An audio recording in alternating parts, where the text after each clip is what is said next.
ठीक है, तो हम लोग नेक्स्ट सेल शुरू कर रहे हैं, इलेक्ट्रोलाइटिक सेल। लिखिए इलेक्ट्रोलाइसिस क्या होता है, एक छोटा सा वर्ड लिख लो।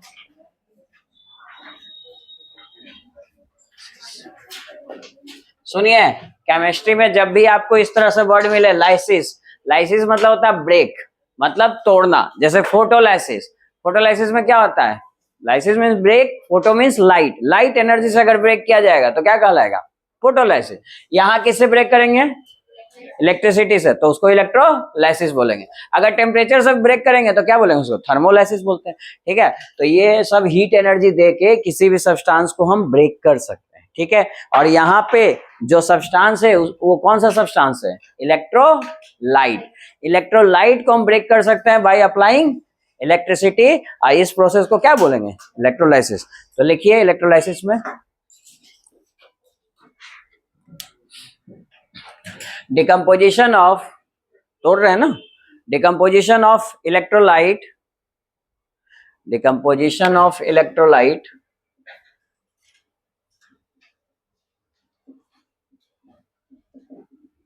या ब्रेकिंग ऑफ, आप जो भी बोलो, डिकम्पोजिशन ऑफ इलेक्ट्रोलाइट लाइट्स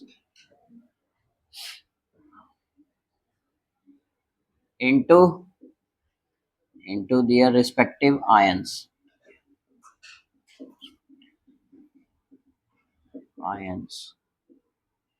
और किसी चीज को तोड़ने के लिए एनर्जी देना होता है, और इस यहाँ पे एनर्जी हम देंगे bye electricity, by applying electricity.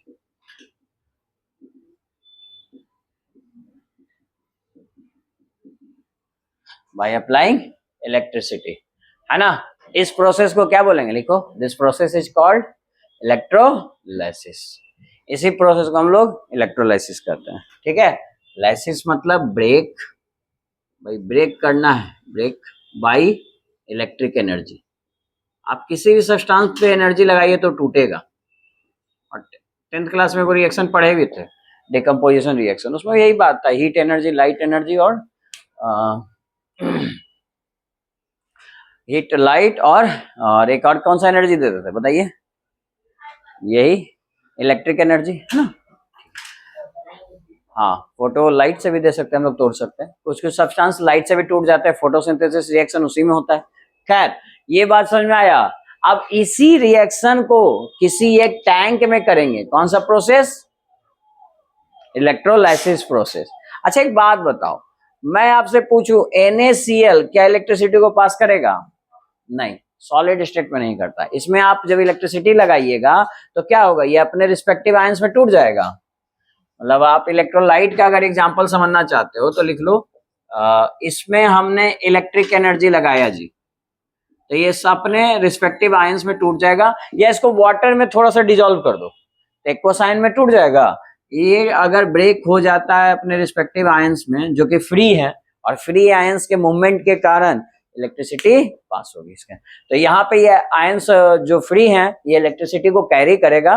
ठीक है, तो इसी प्रोसेस को क्या बोलेंगे, इलेक्ट्रोलाइसिस। और यहाँ ये तोड़ने के लिए एनर्जी यूज करेंगे जो कि इलेक्ट्रिक एनर्जी होगा। ठीक है, तो ये आप लिख लीजिए। इसी को एक टैंक में मतलब करेंगे, एक सब्सटेंस, उसी प्रोसेस को, उस सेल को क्या कहेंगे, इलेक्ट्रोलाइटिक सेल। जब हम आपको ये प्रोसेस जो है, एक बैटरी देखे ही होंगे, है ना, तो एक टैंक टाइप का रहता है, उसमें प्लेट्स लगे रहते हैं, और दो तरह के प्लेट्स हम लोग लेते हैं, दो इलेक्ट्रोड लेते हैं, कौन कौन, कैथोड और एनोड। तो भाई यहाँ पे मान लो हमने दो इलेक्ट्रोड लिया, और एक इलेक्ट्रोड का नाम क्या रखे, एनोड, और दूसरे का कैथोड। और बाद में हम लोग पढ़ेंगे कि इसमें सॉल्यूशन मिलाते हैं सल्फ्यूरिक एसिड का, वो सब तो बाद की बात है। लेकिन यहाँ एनोड और कैथोड की अगर बात करें तो गैल्वेनिक सेल में इसका टर्मिनल का चार्ज पता रखिएगा। ये एनोड किस चार्ज का, उल्टा, गैल्वेनिक का उल्टा। गैल्वेनिक में ये क्या था, तो अभी क्या हो जाएगा, और यहाँ पे बोलिए कोई दिक्कत नहीं ना। अब इसमें हम NaCl सॉल्ट लिए, ठीक है। अब सॉल्ट तो ब्रेक होगा अपने आयंस में, क्यों। अच्छा, ये पॉजिटिव कैसे बनाएंगे, बैटरी के इस तरह से एक्सटर्नल सोर्स से इसको जोड़ते हैं ना जी, इसको बाहर से पावर सप्लाई देते हैं, एक्सटर्नल एनर्जी देते हैं। अब अगर एक्सटर्नल एनर्जी दोगे तो करंट का फ्लो किधर से किधर होगा, इधर से ही ना, ये प्लस वाला जाएगा इधर ऐसे, ठीक है, प्लस फ्लो कराएगा, ठीक है। अब ये आयंस में ब्रेक हुए, ठीक है। जब इलेक्ट्रिसिटी यहाँ पास हो रहा है तो बताइए, इलेक्ट्रिसिटी जब पास होगा तो ये अपने रिस्पेक्टिव आयंस में टूटेंगे, और बताइए ये प्लस चार्ज किधर अट्रैक्ट होगा, कैथोड की तरफ कि एनोड की तरफ, कैथोड की तरफ, अपोजिट चार्ज पे नहीं अट्रैक्ट होगा। तो ये भी एक क्वेश्चन पूछा जाता है कि भाई NaCl आपका इलेक्ट्रोलाइट्स है, तो बताइए कैथोड पे कौन सा एलिमेंट डिपोजिटेड होगा। दो एलिमेंट है NaCl मतलब Na+Cl-, तो बताइए कैथोड पे कौन डिपोजिटेड हो रहा है जी, Na+ यानी सोडियम, सोडियम बोल सकते हैं आंसर में, 4 ऑप्शन में दिया रहेगा। और बताइए यहाँ कौन डिपोजिटेड होगा, Cl-। आ रहा है बात समझ में, इसमें कोई को दिक्कत किसी को। अच्छा एक चीज और आपको पता होगा, एनोड पे हमेशा कौन सा रिएक्शन होता है, ऑक्सीडेशन रिएक्शन, और कैथोड पे रिडक्शन, ठीक है। तो इस तरह से आप लिख सकते हो कि यहाँ पे जो जाएगा वो तुम्हारा क्लोरीन गैस जाएगा, और यहाँ पे जो डिपोजिटेड होगा वो कौन होगा, सोडियम मेटल्स। अब एक बात बताओ, ये रिएक्शन खुद से हो रहा है या बाहर से एक्सटर्नल एनर्जी लगानी पड़ रही है, बाहर से एक्सटर्नल एनर्जी ये बैटरी के थ्रू लगा रहे हैं, यानी कि ये रिएक्शन क्या होगा, नॉन स्पॉन्टेनियस। दूसरा टर्मिनल का चार्ज भी लिख सकते हो, कोई दिक्कत नहीं ना। तो जब आपको एक्सटर्नल एनर्जी लगाना पड़ रहा है तो यही सेल क्या कहलाएगा, इलेक्ट्रोलाइटिक सेल, ठीक है। तो लिख लो इसमें कुछ पॉइंट्स। अच्छा एक चीज और, इसका डेफिनेशन इलेक्ट्रोलाइटिक सेल का, ये किसमें से किसमें चेंज करता है जी। आप देखो इलेक्ट्रिक एनर्जी आपने अप्लाई किया, और यहाँ पे जो सब्सटेंस डिपोजिटेड हुआ वो केमिकल है ना, कुछ सोडियम केमिकल यहाँ जाके जमा हो गया, यानी कि इलेक्ट्रिक एनर्जी किसमें कन्वर्ट हो गया, केमिकल। तो इलेक्ट्रोलाइटिक सेल का डिफिनेशन क्या बोलेंगे, it is used to convert, लिखो इलेक्ट्रोलाइटिक सेल में आप लिख लो, electrolytic cell is used to convert, हालांकि सब कोई पूछेगा नहीं लेकिन जानना चाहिए आपको, electrolytic cell is used to convert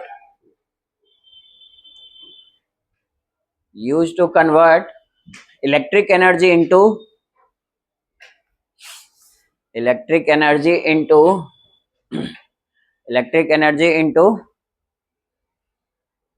chemical energy, electrical energy into chemical energy। आइए दूसरा बात करें, इसमें ये रिएक्शन कौन सा रिएक्शन है, स्पॉन्टेनियस रिएक्शन या नॉन स्पॉन्टेनियस। स्पॉन्टेनियस मतलब जो खुद से हो रहा है, और नॉन स्पॉन्टेनियस मतलब जिसमें एक्सटर्नल एनर्जी हम लगा रहे हैं। तो यहाँ पे हम एक्सटर्नल एनर्जी लगा रहे हैं ना जी, तो आप लिखो it is a non spontaneous reaction. ये कैसा रिएक्शन कहलाएगा, नॉन स्पॉन्टेनियस।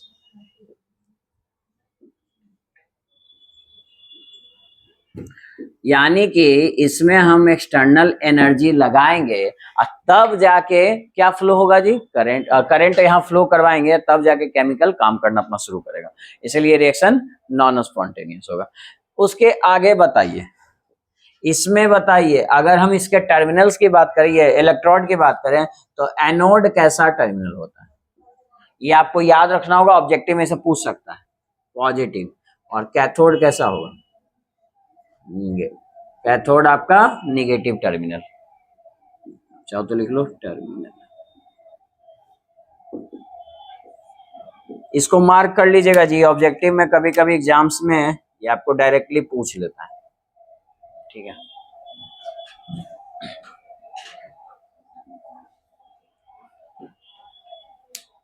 ठीक है, अब नोट करके कुछ पॉइंट्स और लिख सकते हो जो कि ऑब्जेक्टिव में पूछ सकते हैं। एक तो ऑब्जेक्टिव यही पूछेगा कि आपका NaCl अगर हम फ्यूज करेंगे, मतलब उसको मेल्ट करेंगे, मोल्टेन स्टेट में लाएंगे, तो कैथोड पे कौन जाएगा, एनोड पे कौन जाएगा, ये पूछ सकता है। Which of the following substance deposited at cathode and which of the following substance deposited at anode. अच्छा ऑप्शन दे देगा, सोडियम, क्लोरीन, Cl2। तो इस तरह से आप पहचान लोगे ना, इसको पढ़ना है अभी अगला टॉपिक में, इलेक्ट्रोलाइसिस ऑफ प्रोडक्ट। बट यहाँ पे ये डायग्राम के थ्रू आप देख रहे हो, opposite charge attract to each other, और इस तरह से ये एक दूसरे को अट्रैक्ट करेंगे। कोई डाउट किसी को इसमें, नहीं ना, ठीक। आपको पता है इसका यूज क्यों करते हैं, एक तो बैटरी आप जान ही रहे हो, इसके अलावा इसका एक और बहुत अच्छा यूज है, क्या, इलेक्ट्रोप्लेटिंग। जितना चीज आप लोग देख रहे हो ना, सोने की मंदिर, स्वर्ण मंदिर, देखे हो स्वर्ण मंदिर कभी? नहीं, कुछ देखे हो कि नहीं जीवन में? नहीं ठीक है, ठीक, अच्छा ठीक। तो स्वर्ण मंदिर सुने हो गए, गोल्डन टेम्पल। तो इसका मतलब ये नहीं है कि पूरा दीवार गोल्डन लेने, उस पर कवर जो है वो किसका चढ़ाया हुआ है? गोल्ड का। अब देखो, अब ये कैसे उन लोग काम करता है, हम यही डायग्राम में बताते हैं। देखिए वो क्या करता है, कॉपर जनरली यूज करता है। किसका इलेक्ट्रोड लेता है जी? कॉपर। अब कॉपर लिया, अब बताइए गोल्ड का आप कुछ भी ले लीजिए सब्सटेंस, गोल्ड का कोई केमिकल ले लीजिए, जैसे AuCl2 आपने ले लिया, ठीक। गोल्ड पे चार्ज क्या आएगा? पॉजिटिव। अभी गोल्ड कहाँ जाकर जमा होगा? नेगेटिव चार्ज से होगा। अब इसको पूरा घेर लेगा। अब आपको ये लगेगा पूरा सब्सटेंस क्या है जी? गोल्ड है ना, पूरा सब्सटेंस गोल्ड। तो ये आपका पूरा सब्सटेंस अब गोल्ड से बन चुका है। तो ये पूरा जो वेट होगा, अंदर कॉपर है लेकिन अब ये वेट किसका है? लगेगा पूरा सब्सटेंस गोल्ड ही है। आपको पता है ना, गोल्ड भी जो 24 कैरेट होता है वो प्योर गोल्ड होता है, ठीक है। बहुत सॉफ्ट होता है, उतना हार्ड भी नहीं होता। उसको हार्डनेस को बढ़ाने के लिए और उसको ज्वेलरी में बनाने के लिए 22 कैरेट गोल्ड का यूज किया जाता है। यानी उसमें 2% क्या मिलाया जाता है? कॉपर। अब कॉपर मिला के उसको हार्ड भी किया जाता है। साथ साथ तो उससे एक फायदा और कम है कि उसका रेट भी थोड़ा कम हो जाएगा। नहीं कम हो जाता है जी। 24 कैरेट का जो आता है ना, वो बिस्किट बिकता है, जो फिल्म वगैरह में देखते हैं बिस्किट गोल्ड का, वो होता है, बिस्किट हो रहता है। लेकिन उसको ज्वेलरी के फॉर्म में जो बनाते हैं वो 24 कैरेट नहीं यूज करते हैं। वो कितना यूज करते हैं? 22 या 18 कैरेट, 18 कैरेट वाले भी यूज करते हैं, ठीक है। सबसे ज्यादा महंगा देखना 24 रहेगा। अभी तो 1 लाख से ऊपर चला गया, ठीक है। पहले अभी थोड़े समय पहले बहुत कम था, लेकिन अभी बहुत ज्यादा बढ़ गया है, ठीक है। तो ये है, तो इस तरह से इनकी कवरिंग की जाती है। यानी कि इस प्रोसेस का कहाँ यूज किया जाता है, आप नोट करके लिख सकते हो। This process is use for electroplating. कहाँ यूज करेंगे जिस प्रोसेस को? इलेक्ट्रोप्लेटिंग। इलेक्ट्रोप्लेटिंग से मतलब समझे, एक मेटल है उस पे दूसरे मेटल का हम लोग कवर कर रहे हैं, और वो दूसरा जो मेटल करेंगे ऑफकोर्स वो महंगा होगा। गोल्ड महंगा सब्सटेंस है, तो गोल्ड से कवर कर देंगे तो इसकी वैल्यू अब किसके साथ समान हो जाएगी?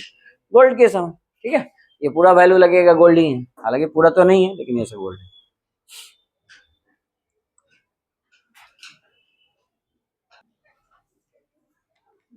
है। सुनिए question, which of the following conduct electricity in a solution?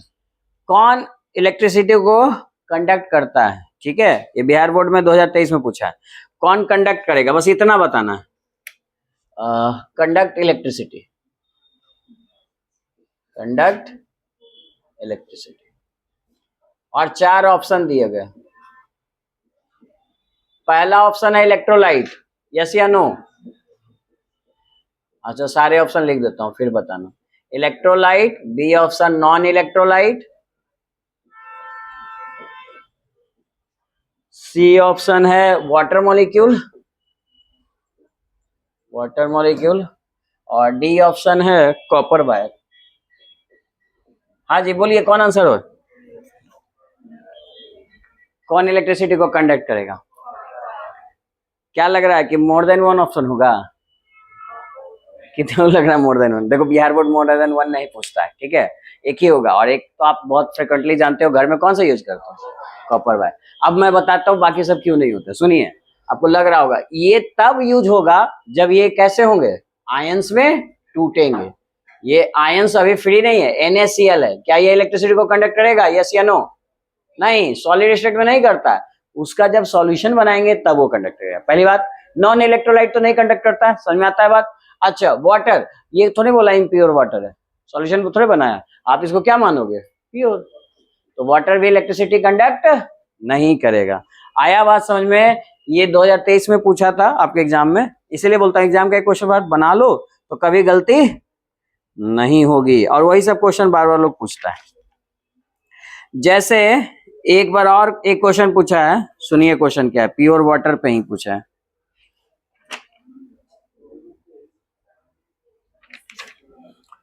बोला है क्या, pure water do not conduct electricity. क्यों नहीं कर सकता है जी प्योर वाटर डू इलेक्ट्रिसिटी को कंडक्ट? उसमें फ्री आयंस नहीं होता, उसी को बोलते हैं डी आयोनाइज्ड।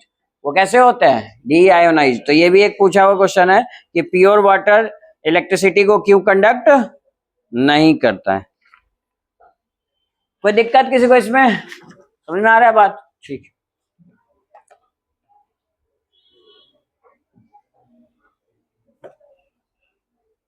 चलिए फिर आगे चलते हैं, इस पे और ऑब्जेक्टिव क्वेश्चन देखते हैं कैसे पूछ सकता है। ये तो कुछ बातें हमने इसके बारे में कर लिया, इस पे मास कर लिया। अब एक बात बताओ, अब इसी से आगे चलते हैं। देखो एक्चुअली एक और ऑब्जेक्टिव बहुत ज्यादा एग्जाम्स में पूछता है, वो ये है कि इसमें पूछेगा कि direction of flow of current, current का फ्लो का डायरेक्शन किधर है। ठीक है, तो तुम आसानी से देख के बता सकते हो किधर से किधर है जी। ऐसे घूम रहा है ना, तो कैथोड टू कह सकते हो, यानी कि कैथोड टू एनोड कहोगे। ये ऑप्शन तुमको दो जगह दिखेगा, मतलब अगर हम क्वेश्चन ले यहाँ पे कि direction of flow of current, तो सुनिए क्वेश्चन क्या है, आप लिख लीजिएगा। सुनिए, इन इलेक्ट्रोलाइटिक सेल, यही है ना question, in electrolytic cell the flow of current,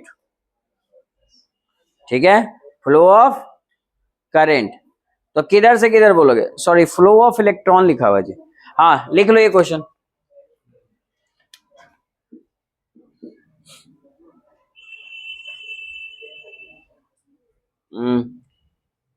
किस में बात करेंगे? इन इलेक्ट्रोलाइटिक सेल।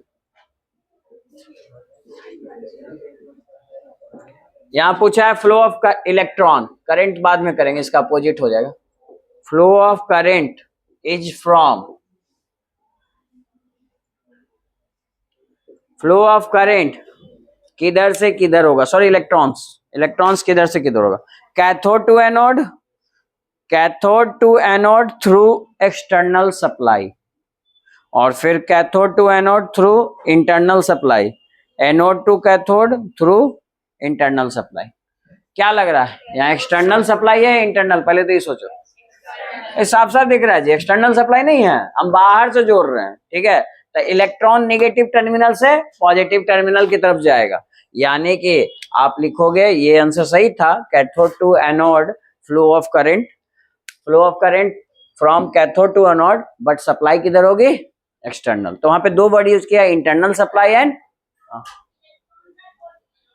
हाँ नहीं करंट की नहीं बात कर रहे हैं, यहाँ इलेक्ट्रॉन की बात कर रहे हैं। Flow of electron, flow of electron from, कहां से कहां होगा बोलिए? Cathode to anode. और आपको ऑप्शन में ये देखना होगा, वहां दो ऑप्शन और दिया हुआ है, इस तरह का ऑप्शन दो है, flow of current from cathode to, sorry electron cathode to anode through internal supply या थ्रू एक्सटर्नल सप्लाई। तो यही बात लिखिएगा बस, थ्रू एक्सटर्नल सप्लाई।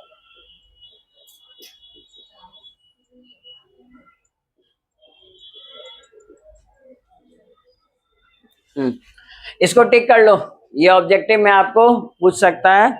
बस यही बात ध्यान रखना कि इलेक्ट्रॉन का जब भी फ्लो होगा तो कहां से कहां होगा? एक्सटर्नली होगा, और इलेक्ट्रोलाइटिक सेल में हमेशा कैथोड टू एनोड होगा। ठीक है, अब दूसरा क्वेश्चन इसमें देखो क्या और आ सकता है, आगे पढ़ते हैं।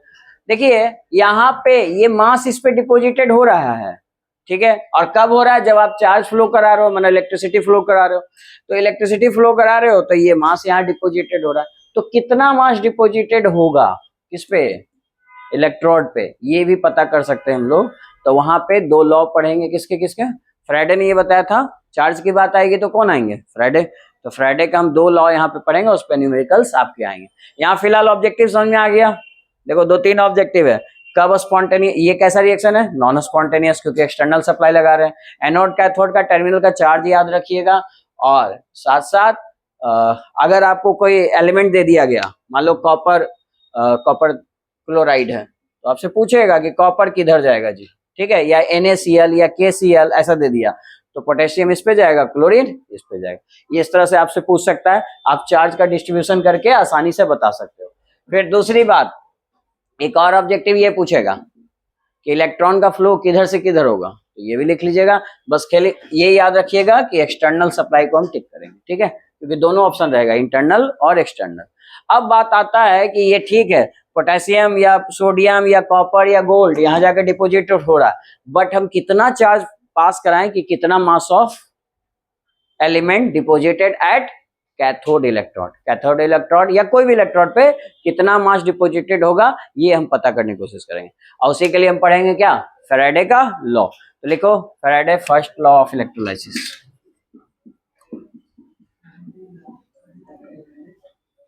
Faraday first law of electrolysis.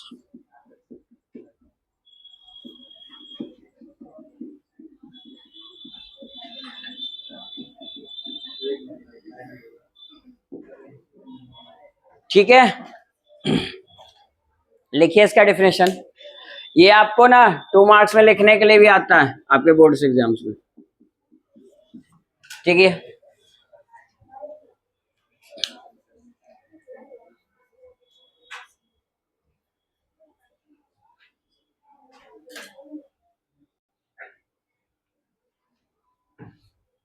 लिखिए amount of substance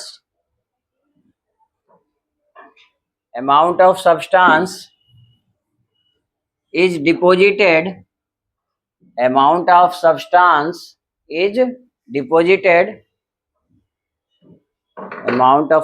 is deposited at electrode. आप इलेक्ट्रोड ही लिखो क्योंकि दोनों जगह डिपोजिटेड हो रहा है। Amount of substance deposited at electrode is directly proportional to the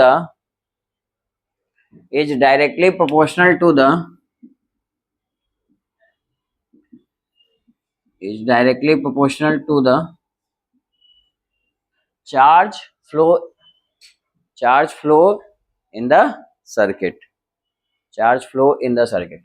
circuit में जितना चार्ज फ्लो होगा जी उसी के डायरेक्टली प्रोपोर्शनल होगा कौन, अमाउंट ऑफ सब्सटेंस जिस डिपोजिटेड हुआ। अमाउंट को आप मास भी बोल सकते हो, मास ऑफ सब्सटेंस। तो मास ऑफ सब्सटेंस को हम किससे डिनोट करेंगे, W से।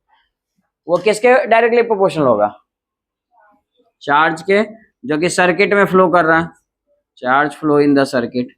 चार्ज को आप Q से लिखते हो, ठीक है। तो W is directly proportional to Q। Q equal to क्या पढ़े हो बोलो करंट के टर्म में, I इक्वल टू QT पढ़ो ना, rate of flow of charge is called current. तो आप Q इक्वल टू क्या बोल सकते हो बोलो, Q इक्वल टू IT। तो ये पुट कर सकते हैं IT। तो यहाँ पे हम लिख सकते हैं I करंट है, T क्या है जी, time. W is directly proportional to IT, I current है और T आपका टाइम है, ठीक है। प्रोपोर्शनलिटी साइन को हटाना है तो कोई कांस्टेंट लेते हैं, तो यहाँ पे हम लोग कांस्टेंट लेंगे W इक्वल टू, W मास है जी जो इलेक्ट्रॉन डिपोजिटेड हो रहा है, ZIT, और Z का नाम इन्होंने रखा है इलेक्ट्रोकेमिकल इक्विवेलेंट।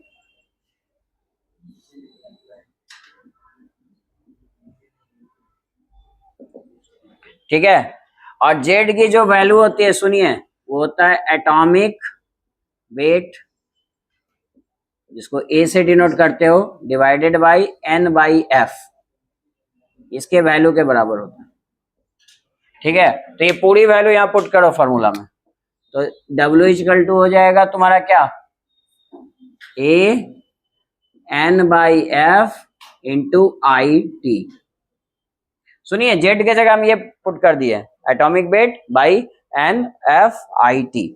जहां पे तुम सब टर्म का मतलब जानते हो ना, A क्या है जी, A हो गया तुम्हारा एटॉमिक वेट, N तो जानते हो, बोलो N क्या है, नंबर ऑफ इलेक्ट्रॉन एक्सचेंज, जितना इलेक्ट्रॉन एक्सचेंज कर रहा है, और F तो तुम लोग जानते ही हो फैराडे, जिसकी वैल्यू कूलम में पूछेगा तो इतना कूलम।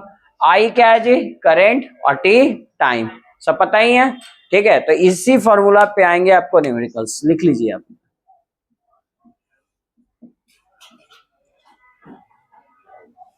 तो कब ये स्टेटमेंट आ गया तो ये लिख देना, ठीक है, और फॉर्मूला लिख देना, और न्यूमेरिकल्स आते हैं वो हम देखते हैं अभी तक कैसे।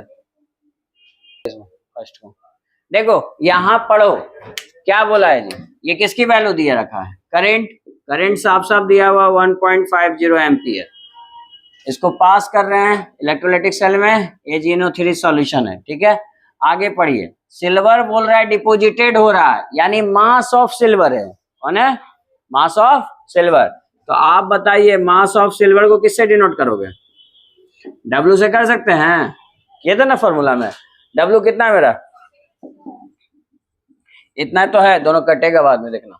अच्छा इतना ही मास है, और बोल रहा है हाउ लॉन्ग, कितने देर तक चलाएंगे, हाउ लॉन्ग मतलब क्या पूछ रहा है तुमसे, टाइम पूछ रहा है, टाइम कितना लगेगा, कब जी, जब आपको एटॉमिक वेट दे रखा है, फैराडे की वैल्यू दे रखा है, करंट भी दे रखा है, जब इतना करंट हम फ्लो कराएंगे तो इतना मास सिल्वर डिपोजिटेड होने में कितना टाइम लगेगा, ये पूछ रहा है। आइए फॉर्मूला याद है, W इक्वल टू क्या पढ़े बोलो, ए कौन है, एटॉमिक मास या वेट, और क्या लिखे थे इधर, I/T डिवाइडेड बाई NF, बोलो निकालना क्या है, टाइम ना जी, तो आपको टाइम निकालना, सबको इधर भेजो, तो टाइम इक्वल टू क्या ही लिखोगे बोलो, WNF, इधर आ गया NF, और डिवाइडेड बाई A इंटू आई कर लो, ठीक। अच्छा W कितना है मेरा बताइए, आइए देखिए W 1.50, N कितना है, N आपको पहचानना पड़ेगा, देखो जी यहाँ ये सिल्वर है, ये किस में ब्रेक होगा, Ag प्लस NO3 माइनस, बताओ कितना इलेक्ट्रॉन ये गेन कर सकता है, एक ही ना गेन करेगा जी, तो इलेक्ट्रॉन एक्सचेंज कितना आएगा, भाई ये एक इलेक्ट्रॉन लॉस कर रहा है, ये गेन कर रहा है, यही बात तो हो रहा है।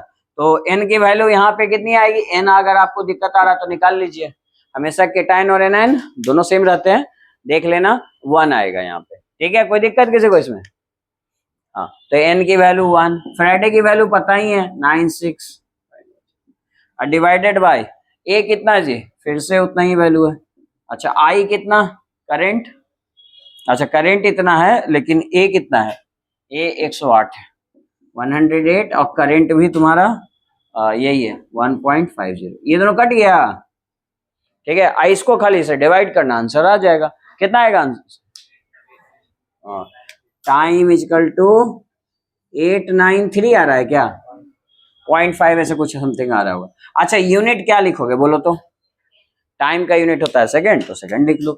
इसी से मिलता जुलता देखो क्वेश्चन फिर से पूछा है 2015 में, तो ये वाला क्वेश्चन बनाइए जरा आप लोग खुद से, और तब तक वो लिखिए, ये बनाइए जल्दी से, सेम फार्मूला है, कोई खास नया चीज नहीं है इसमें भी, इसमें तो और क्लियर सब कुछ दे रखा है, मास इतना डिपोजिटेड हो रहा है, इतना करंट पास करा रहे हैं, तो फिर से वही पूछ रहा है टाइम कितना लगेगा, बताइए टाइम कितना लगेगा,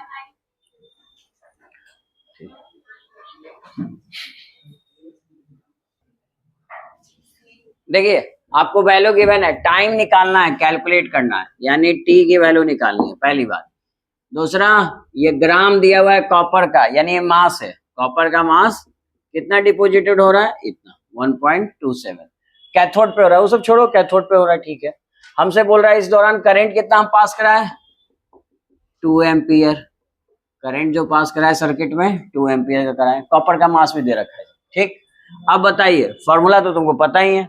अच्छा एक्सचेंज ऑफ इलेक्ट्रॉन पूछेगा तो नहीं बता दोगे, कितना जी, कॉपर सल्फेट, ये अपने आयंस में इसको तोड़ो तो, कॉपर पे 2 प्लस, सल्फेट पे 2 माइनस, कितना इलेक्ट्रॉन का एक्सचेंज दिख रहा है आपको, यहाँ 2 इलेक्ट्रॉन का दिख रहा है, कॉपर को 2 इलेक्ट्रॉन देंगे न्यूट्रल हो जाएगा, तो एन का वैल्यू क्या लिखेंगे यहाँ से 2, तो ये सब्सटेंस को आप तोड़ के जल्दी से बता दोगे एन का वैल्यू।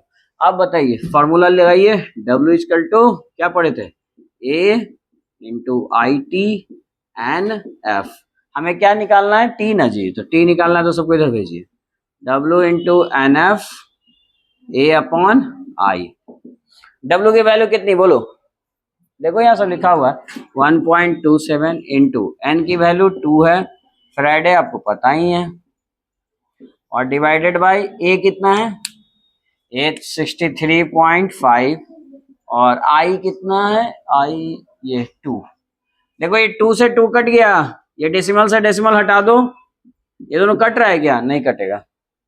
ठीक है, तो आप टाइम की वैल्यू बताइए। 127 इंटू 96500 डिवाइडेड बाई 635। इसको 5 से काटना, इसको 5 से काटना, ये सब कटते जाएगा, थोड़ा छोटा हो जाएगा वैल्यू। और फाइनली आप बोलो, कोई दिक्कत है?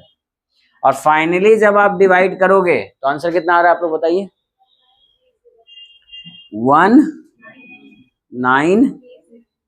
1930।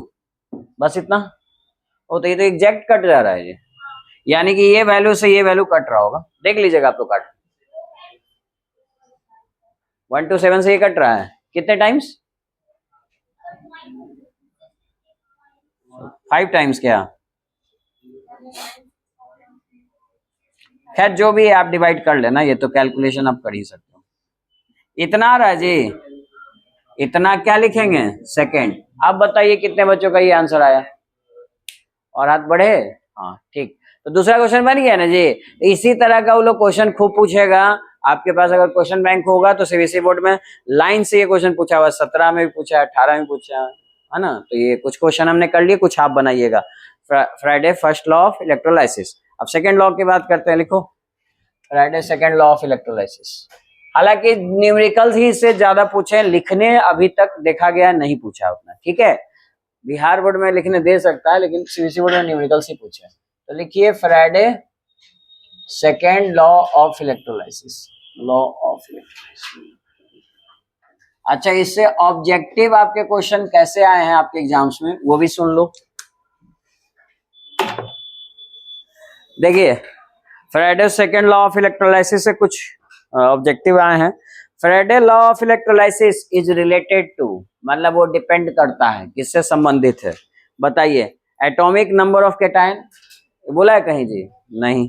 Speed of cation, speed of anion कोई मतलब नहीं है ना। इलेक्ट्रोवैलेंट वेट ऑफ इलेक्ट्रोलाइट, इससे इलेक्ट्रोलाइट के वेट से ही तो रिलेटेड है कि कितना मास डिपोजिटेड हो, मतलब किसका? इलेक्ट्रोलाइट का मास कितना डिपोजिटेड होगा कैथोड पे या एनोड पे, जो भी है।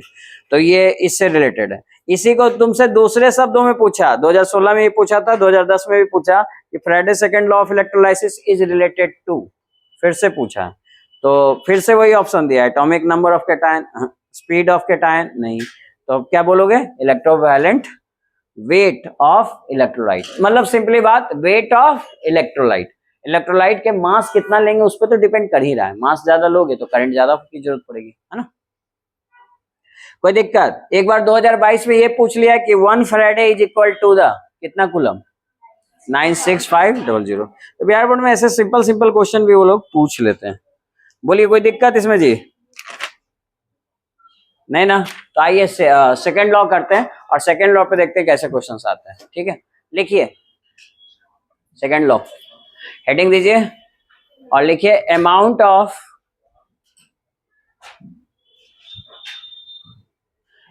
Of charge flow in the circuit, amount of charge flow in the circuit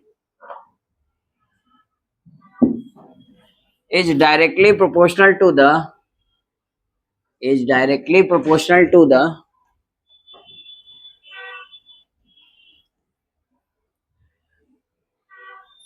is directly proportional to the number of electron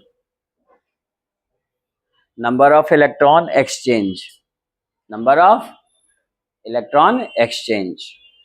क्या मैंने बोला? Amount of charge flow in the circuit is directly proportional to the, मतलब कि मैंने charge को बोला directly proportional किसके होगा? n नंबर ऑफ इलेक्ट्रॉन्स के बराबर, ये बोला। कोई दिक्कत किसी को इसमें? नहीं। तो आप देखिए जैसे इस पे कुछ क्वेश्चंस आते हैं, इससे तो केवल न्यूमेरिकल्स ही आएगा। ठीक है, देखो जैसे कुछ एग्जांपल हम देखते हैं, समझते हैं। जैसे देखो आपके पास मान लो कैल्शियम है, ठीक है, कैल्शियम 2+, तो कैल्शियम 2+ है, तो बताइए ये क्या करेगा? इलेक्ट्रॉन को गेन, और कितना इलेक्ट्रॉन गेन करेगा? 2 इलेक्ट्रॉन गेन करेगा। तो ये कैल्शियम के फॉर्म में हो जाएगा और रिडक्शन हो रहा है तो ठीक है, वो जाएगा कैथोड पे, वो हम बाद में बात करेंगे। लेकिन ये बताओ कि इस केस में नंबर ऑफ इलेक्ट्रॉन एक्सचेंज कितना, 2। अगर इलेक्ट्रॉन एक्सचेंज 2 है तो बताइए इस केस में रिक्वायर्ड चार्ज कितना होगा, दोनों एक दूसरे के कितना हो जाएगा, 2 फैराडे। और 2 फैराडे को अगर कूलम में लिखना है, भाई जितना ये है उतना ये होगा, डायरेक्टली प्रोपोर्शनल का मतलब यही होता है। आप बताइए इसकी वैल्यू क्या लिखोगे, कूलम में ये आंसर लिख सकते हैं, कोई दिक्कत? अगर आपसे पूछा सोडियम का तो नहीं बता दोगे, कितना होगा जी, एन का वैल्यू कितना, 1, तो बताइए सोडियम, तो क्यू का वैल्यू कितना हो जाएगा, 1 फैराडे। कूलम में आप लोग बदलते रहना, कोई दिक्कत किसी को इसमें? तो एल्युमिनियम का बताओ, तो एल्युमिनियम का वैलेंसी तो पता ही होगा, ये होता है, तो कितने इलेक्ट्रॉन गेन करेंगे जी, 3। तो एन का वैल्यू 1, तो ये एल्युमिनियम में कन्वर्ट हो गया, और इस केस में क्यू का वैल्यू कितना होगा, 3। फैराडे में बता सकते हो कितना, कूलम में बता सकते हो कितना होगा, निकालो कूलम में। सुनो, लिखो ये क्वेश्चन, ये पूछा है तुमसे, बिहार बोर्ड में ही पूछा हुआ क्वेश्चन है। क्या पूछा है क्वेश्चन, लिखिए पहले तो इतना लिख लो, ये सब एग्जांपल्स लिख लो ताकि आपके नोट कॉपी में होना चाहिए, फिर हम क्वेश्चंस करते हैं।